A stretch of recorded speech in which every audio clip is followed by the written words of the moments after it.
வணக்கம். இப்போ உங்களுக்கு கார பொங்கல் செய்ய சொல்லித்தர போகிறேன். பாசிப்பருப்பு 1 கப்பு, அரிசி 1 கப்பு, ரெண்டும் சேர்த்து நல்லா அலம்பிட்டு வருவோம். 1 கப்பு பாசிப்பருப்புக்கு 3 கப்பு தண்ணி, 1 கப்பு அரிசிக்கு 3 கப்பு தண்ணி, மொத்தம் 6 கப்பு தண்ணி இதில் போட்டு வச்சுருக்கேன். யூஸ்வலாக நீங்கள் 5 விசில் விட்டிங்கன்னா இதுக்கு 7 விசில் விடுங்க. இப்போ குக்கரில் வச்சுருவோம். பிறகு நல்லா வெந்து போச்சு, ஆறியும் போச்சு. இப்போ நல்லா கலக்கி விட்டுப்போம். குழைய வெந்து போச்சு பாருங்கள். இதுக்கு அம்மா இப்படி தான் செய்வாங்க, ரொம்ப நல்லாயிருக்கும். தேவைக்கேற்ற உப்பு போட்டுப்போம்.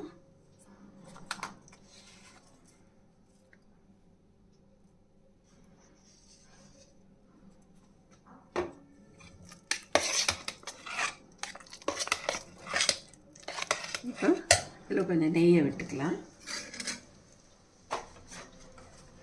2 ஸ்பூன் நெய் விட்டுருக்கேன்.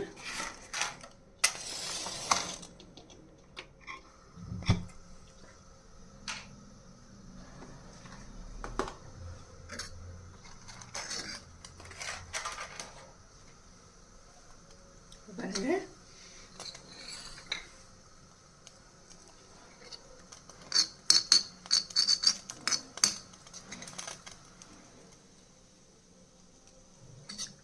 முந்திரி போட்டுக்கலாம்.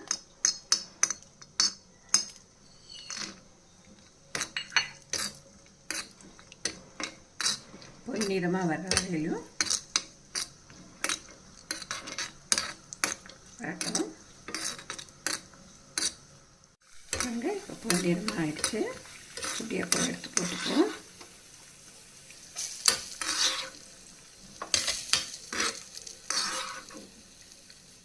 இப்போ மிளகு சீரகம் ஒன்றும் பாதியமாக உடச்சி வச்சுருக்கேன். பிறகு இது போட்டுப்போம். ஒரு ஸ்பூன் அளவு போட்டுக்கலாம். கொஞ்சம் கருவேப்பிலை நல்லா பொரிஞ்சு வந்துட்டு கொஞ்சம் கருவேப்பிலை போட்டுக்கலாம்.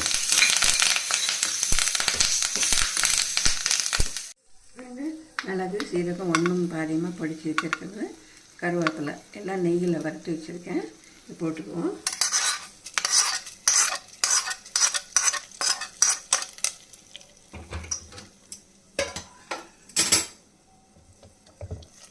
நல்லா கலக்கி விட்டுக்கலாம்.